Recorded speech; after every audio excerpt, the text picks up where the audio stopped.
কাতার ও মিশরের মধ্যস্থতায় গাজায় যুদ্ধবিরতিতে সম্মত হয়েছে হামাস। কাতারের প্রধানমন্ত্রী শেখ মোহাম্মদ বিন আব্দুল রহমান আল থানি এবং মিশরের গোয়েন্দা বিভাগের প্রধানের সঙ্গে ফোনালাপে তাদের যুদ্ধবিরতি প্রস্তাব মেনে নেওয়ার কথা জানিয়েছেন হামাসের রাজনৈতিক শাখার প্রধান ইসমাইল হানিয়া।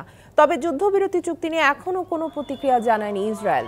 212 দিনের লড়াইয়ের পর হামাসের এই ঘোষণায় উচ্ছ্বসিত রাফার ফিলিস্তিনিরা সড়কে নেমে উল্লাস প্রকাশ করেছেন। তারা হামাসের এই ঘোষণাকে স্বাগত জানিয়েছেন তুরস্কের প্রেসিডেন্ট রিসেপ তাইয়েপ এরদোয়ান। মিশর ও কাতারের যে প্রস্তাবে হামাস রাজি হয়েছে সেটিতে 3 ধাপের কথা বলা হয়েছে। একটি ধাপে সময় ধরা হয়েছে 42 দিন। প্রথম ধাপে একটি যুদ্ধবিরতি শুরু হবে এবং উত্তর ও দক্ষিণ গাজাকে বিভক্তকারী নেটজারিম করিডোর থেকে সেনা প্রত্যাহার করে নেবে ইসরায়েল।